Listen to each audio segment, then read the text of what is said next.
Hello, and welcome back to another Feelings and Finances episode of the Money Skills for Therapists podcast. These are our short and sweet Friday episodes where we answer questions from listeners of the Money Skills for Therapists podcast, listeners like you, the therapists and health practitioners and coaches who want to be having these conversations about money. Today's question is from Alice, and here's her question. Hi, Linzy. My name is Alice, and I'm an LCSW in the DC metro area, Northern Virginia, to be specific. I transitioned from a corporate career of about 20 years into the therapy field and was launched into the world of private practice while I was finishing up my supervision hours for my LCSW about a year and a half ago due to a layoff. So I was laid off from my corporate job and have really been drinking from a fire hose, navigating all there is in being a business owner, getting licensed. I'm currently in the process of opening my own private pay therapy practice and figuring out how to leverage the corporate experience and how that's informing the way I view my business and my finances. I made a lot of money in my corporate job and was a W-2 employee and had great benefits, and trying to figure out how to balance the needs of my clients with my own personal needs and not wanting to participate in systems that I feel are oppressive to therapists, but still making a living and surviving as a single mom of 2 teenagers has been a real challenge. I grew up with money stuff like most people. My parents filed for bankruptcy when I was 16, mostly due to issues with my mother's shopping addiction and mental health related hospitalization bills. And so I think that the scarcity mindset is something that is really impacting me on a day-to-day basis. I'm in therapy, I'm doing all the things to work through it, but I don't know. I think something a little bit more kind of laser focused on the money piece and maybe what I need to be doing and what I'm missing would be amazingly helpful. And again, I think especially as a career transitioner, because I think that it's a little unique in this field.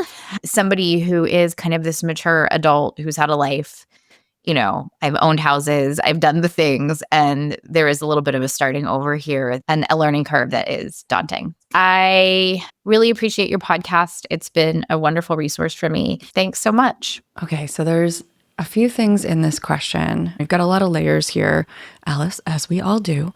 And so the first piece I'm going to think about is that starting over piece. Yes, you are coming into your therapy career later in life. As you said, you've done many, many adult things. You had your corporate career, you've owned homes, you have teenagers.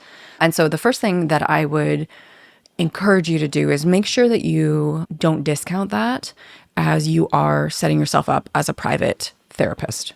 I often see folks coming into their, second career or maybe third career, coming into being therapists in their, 40s, 50s, 60s, and they have that kind of like newbie lack of confidence, right? Of feeling like, well, this is new. Sure, I've done other things before, but I'm new at this.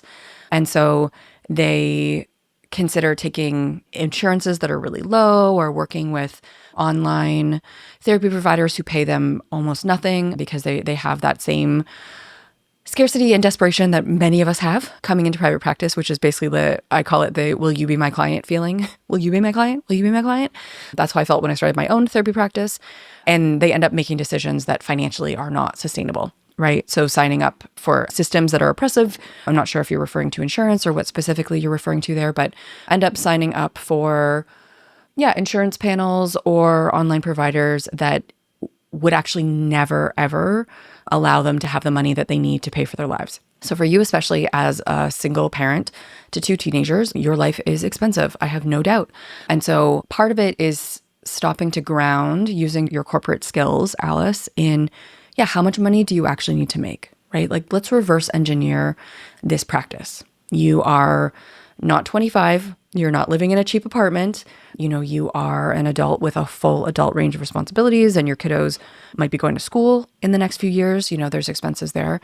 So start by thinking about your own needs of how much do you actually need to make in your household each month to cover all of the needs therein.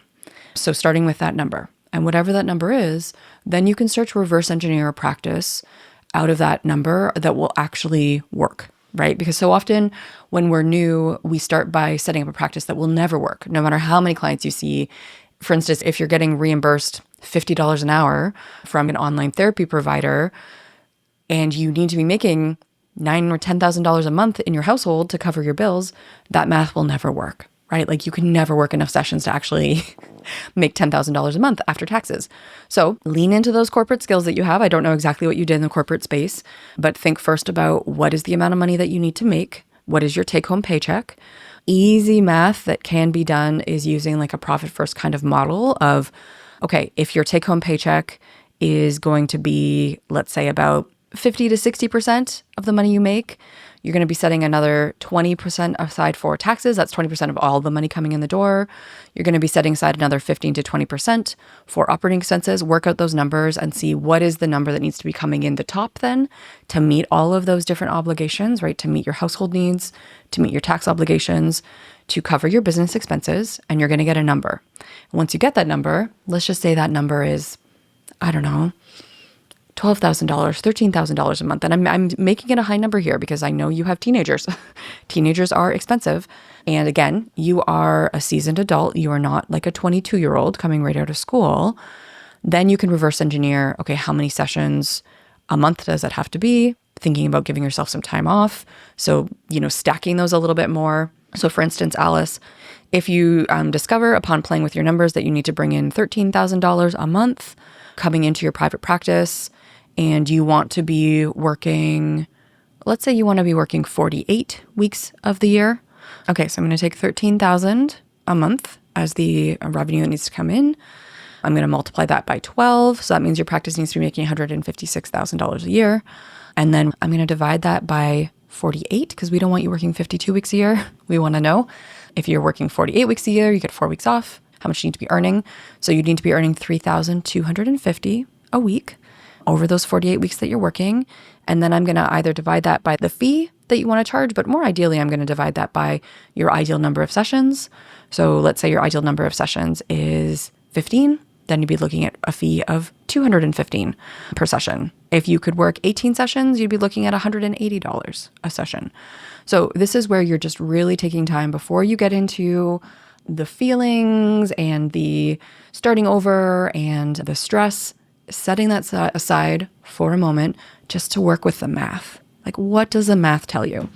And this math tells me that, for instance, if your fee was $180 a session, you could work 18 sessions a week times 48 weeks in the year. And that would give you, in this example, $13,000 a month coming in. Some of that will go to your taxes. Some of that will go to operating expenses. Some of that will go home to you. So it's just taking the time, Alice, to zoom out and ground yourself in the numbers, and then using all of this life experience you have and all of this corporate experience to set up a practice that will actually work when it's working, right? Like, let's build it to work from the very start. And then it's going to be about grounding in your life experience and your wisdom and knowing that you are no spring chicken, maybe. You have life experience and setting up a practice that markets yourself as such, right? You might be new to therapy, but you're not new to life. So making sure that you are targeting a niche of people who will be able to pay you the fee that you need to be paid to be financially stable, speaking directly to those people, owning your expertise, not trying to serve everybody, but, zooming in on that niche of people that you can absolutely change their lives and is without a question worth $180 an hour of their money or $225 or whatever fee ends up needing to work. Really owning your wisdom and your life experience. And that's really valuable. And then targeting clients who are going to value the fact that, you are somebody who has lived life, thinking about who those clients are for you. And maybe they are folks who work in the corporate space, or maybe they are folks who are older and going through life transitions. I don't know what type of work you do, what type of niche, but really owning your expertise as you set your fees so that you are setting up a practice that works from the very, very beginning. So that is my suggestion. You are at a beautiful point right now of building a practice where you haven't yet probably set up a lot of the things that you'll regret later you are building. And even if you have a few clients and once you do the math, you realize, okay, I'm undercharging these clients, you can still pivot at any moment and make sure that the new clients that you attract are at that higher fee. You can raise your fee when it's appropriate for, the clients that you already have, so that you're building a practice that actually works. Own your expertise, own your corporate knowledge, own your business experience, and build something that's really going to take care of you and your kids. And also thinking about, again, the fact that they will be going to school potentially in the next few years. You're going to need to retire in, 20 years or whatever, building that all into your practice from the very, very beginning. And the fact that, you're stepping out and you're already listening to this podcast, and I have no doubt accessing other business resources is a great start. And this is where too, Alice, I will say, this is what we cover in Money Skills for Therapists. So as you're building your practice, that would also be a support that's available to you. You could always look into working with me and my team in Money Skills for Therapists to get support with all these pieces of setting up your numbers to really make them work for your practice. This is not something you have to figure out on your own, but I'm also hearing that you're really experienced and competent. And so here's my suggestions for your starting places to get this practice set up.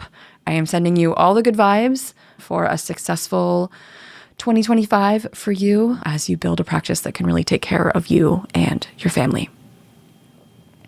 If you, like Alice, have a question you'd like me to answer on one of these Feelings and Finances episodes, all you have to do is click on the link in the show notes. It will take you over to our podcast page where you can see a little recording app. All you need to do is press record and share your name, a little bit of context, and your question, and I would be happy to answer it on a future episode of Feelings and Finances. Thank you so much for joining me today.